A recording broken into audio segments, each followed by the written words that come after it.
Ladies and gentlemen, I hope you're all doing well, and welcome to the showdown between the Tomb Kings and Kislev. It's going to be myself with Khalida facing off against old Hitman Hippo here, who is going to be using the new Druzhina. So this guy is pretty cool, especially with the double Little Grom. So in this update, Little Groms have been buffed, which is a little bit perplexing. They were already super good, but you know, it's classic Creative Assembly stuff, but they are very, very good now. And what better way to make them even more useful than bringing the restock character? So this is the new Kislev hero. And what's kind of cool is he has really good range, much like Marcus Wolfhard or a Huntsman General. So he can sit in the backfield, restock these bad boys while still putting a little bit of pressure on a Tomb King's army. You sit him on some Ujapti, on their characters, whatever. He can do well. Really, really cool character for sure. So he does have Tal's Judgment, the arrow ability, Blessed Helm of the Oblast. Oh, that's actually really cool. So obviously the meta before, I suppose, was for the Tomb Kings to bring a couple Bone Giants to try and kill the Little Groms, but now he's got missile resist. He can add to them for a long period of time, which is going to be 30 seconds, maybe like 2 Bone Giant shots. And on top of that, he can restock the ammunition, and he has better range on Little Groms at 450. So that's pretty heavy metal, man. I like it. Armored Kossars, and he does have a Hag Witch of the Hag, so she's going to be using the new Hag lore. And as far as these spells, it is going to be the Witch's Brew, which if you cast the standard variant, it does damage and poisons. If you overcast it, you can heal your own units. It doesn't do a ton of healing, but it still can come in, you know, somewhat useful. And the Forbidden Fens, which is kind of neat as well. This is going to be lowering my speed and all sorts of good stuff like that. So, yeah, that's it for the army of those bad boys, of the Kislevites. For my force, it's going to be Tomb Guard in the front, Spears in the secondary, double Boner Giant. I really like Khalida in this matchup. She's a great hunter. If you're able to get Khalida on any of their combat characters, or, you know, for example, Little Groms, whatever, she can, like, pick off a Patriarch very quickly. I think she's very underrated, and we do have a Lich Priest of Light. He was supposed to be on horseback, but I forgot to put him on one, but it's okay. He's going to be netting targets and casting Banishment on the blobs of Kislevites. In the trees, we got Tomb Guard Halberds and more Spears coming out, and I did think that was his entire army over here, but I was mistaken. A couple Armored Kossars going to be moving over to the side point, and the battle will be starting in about 1 minute, give or take. So both of us are going to be posturing for position. I do get there first with some Tomb Guard, but alas, the Tomb Guard going to get shot to pieces. They do have Silver Shield, so they can, you know, endure that. I was okay with this. I was like, you know what? Let's just accept my fate. At the very least, we'll waste a lot of his ammunition, and the Tomb Guard are going to keep him from capturing the point. In the meantime, Objective 2 and Objective 3 are going to be going to myself, and the Boner Giants are going to start getting domed by the cannonball. So, yeah, it's unfortunate, but we're going to be ripping those shots right back. What I probably should have done with the Bone Giants is sit further back, like more deep set, and just kind of shoot at his units, but I figured maybe I could win this trade. I was like, let's give it a try. But the problem is he also has a Patriarch who can use Salak's Lullaby and heal him up. So Khalida looking like she wants to snake in there. She's going to be trying to creep her way up while I do get some Nakar Horsemen up and around the side. Thinking about maybe pushing in there, but he does have the counterplay ready. He has some Griffin Legion waiting in the trees to pounce out. And you can see the Bone Giants trading okay with the Little Grom, but the Helm of the Oblast, I really like that, giving that armor, which, you know, they're mostly AP on the Boner Giant, so that's not a big deal. But this 20% missile resist is going to be helping to mitigate a lot of the damage. And the arrow shot coming in from the Druzhina, he's able to put some hurt down on High Queen Khalida to the point where I was like, I'm going to get out of here. This is not going to go well. So on the far side here, we do have the old Tomb Guard. And, you know, despite getting shot to pieces by 4 units, he completely empties the ammo of one Kossar. The other ones are low in ammo. The Tomb Guard actually move in and put up a good fight against the things in the woods. They're able to get in there, hold those guys at bay, and do some damage too. Not terrible, right, for like a 5v1. Tomb Guard are certainly not bad. And Tomb Kings were a faction that in the past have had some decent tactics against Kislev. I would say for the most recent couple patches, it's been Kislev favored, but hey, it's time to try and see how we can do. And we do get some big shots on the Hag Witch. We did net the Hag Witch, that's why it was sitting still. And we got a couple Bone Giant shots, and the Hag Witch is going to be sent back to the shadows.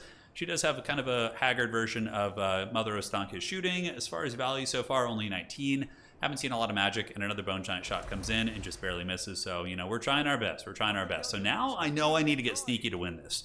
The trading wasn't going super well. One Bone Giant is on death's bed. It's going to be running into the trees now, and I'm going to try and salvage it.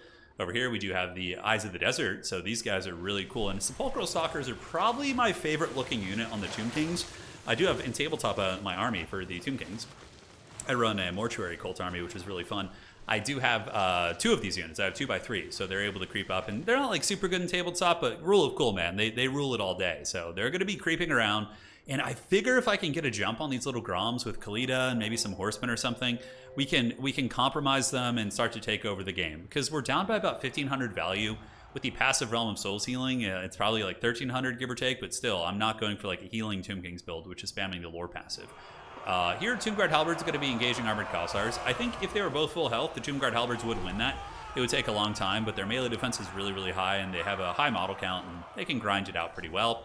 But alas, I'm going to get rear charge here, though the Griffin Legion did just lose 10 models against Khalida as well as the Bone Giant, but a beautiful rear charge is going to be leading to the crumbling of those poor Tomb Guard. Khalida rolls in, Sepulchral Stalkers are closing the distance, so you can see I'm trying to creep and make sure I don't get discovered by the Griffin Legion. Over in the middle, a bit of a heavy fighting situation. Tomb Guard in the front, anchoring it down, being charged by the heavy cab of the Griffin Legion. And now we have the Ushabti countercharging in. Ushabti do pretty god-awful damage against anything that isn't infantry. They still have okay AP, but their melee attack is so low. I think that would be a good buff for Ushabti to give them, like, +8 melee attack or something. Because 22, 23 is so low. Kroxigors, for example, have 30. And Ushabti are pretty ruthless. Like, if you're trying to stay true to tabletop, they hit very hard. Very, very hard. Against, like, most things. Banishment going down here. It's a pretty good one. Does take a lot of HP off those armored Kossars. He wasn't really bunching up. And here you can see the hybrid shooting of Kislev really rearing its ugly teeth as the Ushabti is going to be forced back. And the Forbidden Fens going down. That's kind of cool. It also does absorb their fatigue and their vigor. It doesn't absorb it, but it affects it, which is kind of neat. Bone Giant still ripping shots into the Hag, and we finally get a good jump in the backfield. So this was really, really good here. The Sepulchral Stalkers get on top of the Little Grom. Khalida's also back there as well. And my opponent does call in some Winged Lancers, but overall, we should be able to hold for a while here. And all this Little Grom, like, being offline is so nice. It's allowing my Bone Giants to continue to thrive. We're holding on to the objective. Like, it's occupying a large portion of their army. So overall, the little ambush there was pretty tasty. And the Bone Giant shaft ripping into the things in the woods. Bone Giants are pretty cool. I actually have been coming around to them quite a bit. I think they're an incredibly decent unit. 1100 value right here. And in the front, the Skeleton Spears holding back the Kislevite charge while the Ushabti move in and the other Ushabti come in the flank. Ushabti are pretty good against the Kislevites. Granted, he didn't bring them, but Kislev does have access to halberd units now. And look at that, isn't that cool? So he uses the Witch's Broth, and he casts it down the line, and it heals all of his units up. So that's pretty rad, right? It doesn't last very long. I think it heals for maybe like 4 or 5% of their HP, but it's a dirt cheap spell, and the utility of having that on the Hag Witch, I think, is super, super cool, right? So back here, we do manage to get Little Grom. Khalida just doing raid boss stuff. Maybe bringing Tomb Strike on her would be good. Granted, Tomb Strike, the big thing about it is it does cause terror, but one Little Grom is completely offline. It's going to be running. May rally back. I do get my Eyes of the Desert away because he called in Kislevite Warriors, so I didn't want to stay there and keep fighting, and hopefully that Little Grom will be out of the picture for now. My other Bone Giant did rally in the back, though, so this was pretty big. All the effort he invested in my Boner Giant, it didn't really pay off. It's going to be able to shoot and use all of its ammo here, and the other Boner Giant is going to be able to do the same thing. But Kislevite Infantry, showing that they're just so tough, right? I have my Ushabti in here. Screaming Skull Catapults are bombarding into them. A really, really good unit. Screaming Skull Catapults are amazing, and one of the main counters against Kislev. Ushabti Great Bows would be really good in theory, but the meta for Kislev right now is basically using double Little Grom. And double Little Grom, the meta, I hesitate to say, it was done in the previous patch too, but now double Little Grom is even better. And Ushabti Great Bows get annihilated by Little Grom. Bone Giants at least have a lot of HP, so they can like weather it and still generate value for you. But aside from that, it's dodgy. So Tomb Guard Halberds and basic Tomb Guard fighting here pretty hard. You see the debuffs going down from the Hag Witch. Ushabti doing all right, but the things in the woods do pack a decent punch and should be able to beat them in combat. But the Kislevite leadership is being pounded by the take cover here, so you can see the Screaming Skulls. And man, it's so fun like playing this game and then also playing Warhammer the Old World in tabletop. It's like you can see all the parallels and same abilities and strategies. In tabletop, the Screaming Skull Catapults have a special rule called Skulls of the Enemy, where when you shoot an enemy unit with the Screaming Skull Catapult, they immediately have to take a leadership test, and there's a chance that they'll have to like turn and run. So it's very, very good at like slowing your opponent's advance down and poking and bombarding from across the old table here. So one Bone Giant's going to be crumbling to ashes, so Little Grom has done its job. And unfortunately, he did rally his other Little Grom, so that was a big problem. The prize I had fought so hard to get was denied to me here. And he does get that Little Grom back and is cackling all the way to the bank, while my Sepulchral Stalkers should have just left him and had them go all in to finish off that Little Grom. He's now going to be calling in some Zargard with Grey Opens. A good choice. Zargard are pretty resilient, and they will beat down pretty much anything the Tomb Kings can throw at them in infantry. Maybe the Kepler Guard could put up a good fight against them and maybe even win, but it's a tall order because Kepler Guard don't have good AP. So middle fight's pretty hard.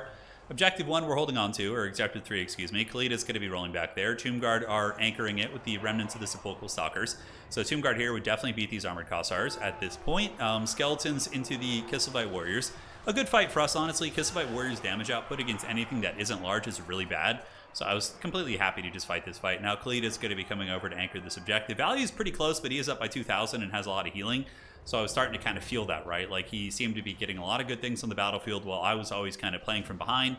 The double Little Grom's brutal. I honestly don't really know how to deal with them. One thing you could do against them is go super wide maybe. So bring like a million Tomb Guard and just have the widest possible army you have to mitigate their focus fire efficiency. But then you do, you know, let them shoot the entire game without any contesting. Probably Arkan would be good with Overcasted Spirit Leech and double Bone Giant. Maybe some Carrion to fly overhead and poke them. It's something I have to go to the drawing board because honestly, in most of my games I played, so I've been playing with, we have our special event coming up, right? So the people who qualified were able to get the early access. And there the Hag gets blasted again, so that was pretty nice. At least we are going to be shattering this character most likely. So the Hag Witch is going to be eating a giant shaft to the face. Granny, it ain't her first rodeo. But even still, we haven't really found anyone that can beat Kislev easily unless the Kislev player makes a lot of mistakes. I think every single matchup I've played in, I believe Kislev has won. Unless somebody was like memeing around or trying something silly like double Frostworm or something like that. But every match that's had a little bit of a serious undertone, it seems like Kislev has been pretty colossally favored. But even still, the catapult shots ripping downtown into the Zargard with great weapons here. -8 leadership on those. And you can see the Screaming Skull catapults do great work. But Little Groms just annihilate them at trading. They're going to pick them off here. My Bone Giant is going to get picked as well. Little Groms have been getting restocked. I really do like that combo. I think it's very, very good. The Druzhina is pretty rad. He got, 1,200 value himself, give or take, too. Khalida showing her mettle, though. She comes in and she goons the Patriarch, and that's one of the main ways to beat Kislev is to kill their Patriarchs. In this matchup, it's different because it's very focused on Little Grom, but in this case, you can see this guy is going to get taken down by Khalida, no problem. And she seems to connect pretty well, but at this point, we're going to get triple capped. Kislev is going to grab their goodies. We have some Tomb Guard with Halberds coming up. We're going to be shooting them to pieces, but really, it's mostly GG. I'm down in value, although we do equalize the value by about 700 or 800, but his healing has been pretty good. He's been able to Patriarch heal his Little Groms. You can see one of them's healing capped. And I do make a little bit of a ninja play on the side point here. You do see the Skeleton Spears on their way up, and Hekar Horsemen, down trading into Griffin Legion, as you would expect. Griffin Legion are pretty meaty here, certainly tough to take, but like I'm thinking, any of the things I would want to bring to counter the cavalry, like Ushabti Greatbow or the Necropolis Knights, are just wrecked so badly by Little Grom, and I don't know what CA was thinking when they buffed them. They're already very good. Like, SC artillery in general can be very toxic, and yeah, it's so hard to shut them down. We do get a decent scrap on the side point here. Khalida does some awesome work, so I just want to shout out our girl hero. She does well. She takes down the Druzhina as well. Like, she's taken down all the Kislev characters. She's dived the back line. I think she's very, very underrated, but even still, it wasn't enough. Kislev is just so tyrannical. And to be fair, that wasn't even the most optimal build. I think if he just brings, like, a different, although maybe in this matchup that is optimal, right? Like, because the Chariot characters could potentially die to the Bone Giants. Bone Giants are awesome, 2,000, 1,300. But here we got 24 and 2,000, which is brutal. We shut down the Hag Witch. That was nice. Khalida got about 2k value. I'm trying to think how you would approach that. Maybe our ambush on the side needs to be more heavy duty. I can't think of like the best way. Khalida is really nice. Arkan would probably get killed by Little Groms. With good micro, you could maybe do it. I really don't know. Like, I don't know what matchup Kislev is going to struggle with. The only matchup I think that Kislev will have a hard time in, maybe Dwarves. Well, I think they're favored against Dwarves, but Dwarves have a decent chance. I think Greenskins can beat Kislev. Like, a top-tier Greenskin player, I think, would beat a top-tier Kislev player in Dom mode. I'm trying to think what else. Tomb Kings used to be okay, but now that they have Halberds on top of Little Groms getting buffed in this patch, I really don't know. Well, anyways, GG, well played. Let's go to the drawing board real quick and do a little bit of theory crafting here. We have some fun battles coming up here, don't you worry. So there we are. Hippo and I were playing earlier. Okay, so if you're playing Tomb Kings, I love Tomb Kings. Like, they're my tabletop army as well. So I really enjoyed Khalida, but I think, but Spirit Leech, really, I mean, is it going to be that useful? So Spirit Leech, we bring those, we cut the curse, thy will be done, we keep, and Liber Mortis. So Spirit Leech, I think, is our go-to, okay? And then from here, I kind of like this, actually. You know what? This is why I love this game. It's like, when you think all hope is lost, things start to click, right? So Curse of Jaff could be good because Rampage has been reworked, right? So if we can let them take a little bit of damage in Rampage, that could be good. And we'll bring Guardian on one. And, Cloak of the Dunes. Hold up. Oh, did we just... And it lasts for 73 seconds? Oh, baby. We just came up with the forbidden tech. Oh, yeah. Oh, yes. Okay, so we just get Curse of Jaff. Curse of Jaff. Dude, how cool is this? Double invisible Tomb Prince with Arkan support and Spirit Leech, Skeleton support. Oh, that's so good. I love it. I'm so excited. We're gonna try. I totally forgot they had that item, unless it's something new and I just missed it. We need to get Sepulchral Stalkers. I think 2 of them. Bone Giants. I did like them. Man, they still like paid for themselves, right? So maybe we get 2 Bone Giants and we're just more cautious with them in the beginning. Yeah. So we get double Bone Giant, and then we just get a couple just shielded skeleton boys. 3, 4. Yeah, and then we can call in the Tomb Guard Halberds as the auxiliary. We'll get the these guys. We need a couple Nehekara Horsemen, because it's all about killing the little Groms. But here's the thing: what if people expect it and they don't bring little Grom? Is this build going to be able to fight? We need to like hedge our bets, not hedge our bets, but have something else to deal with that. So we need Screaming Skull Catapults because they're really good at dealing with the other assets here. We got the Nehekara Horsemen. Maybe a couple of those. Yeah, 3 Nehekara Horsemen is going to be adequate for defending our backfield properly. And, yeah, probably some Melee Shopti would be good. Maybe even 2 of these. Melee Shopti and, yeah, 3 Elite Infantry is probably enough. Man, it's tricky. And then here we can get 2 Skeleton Horsemen maybe in lieu of that. This build feels pretty good. I actually think the double Invisible Tomb Prince could be really nasty. Do we want to throw in some Carrion? Probably not. Carrion will just die super quickly. But anyways, guys, we'll figure it out. GG, well played to my opponent. Hitman Hippo's also one of our top players. So, you know, he's going to be very scrappy indeed. GG, well played. See you next time.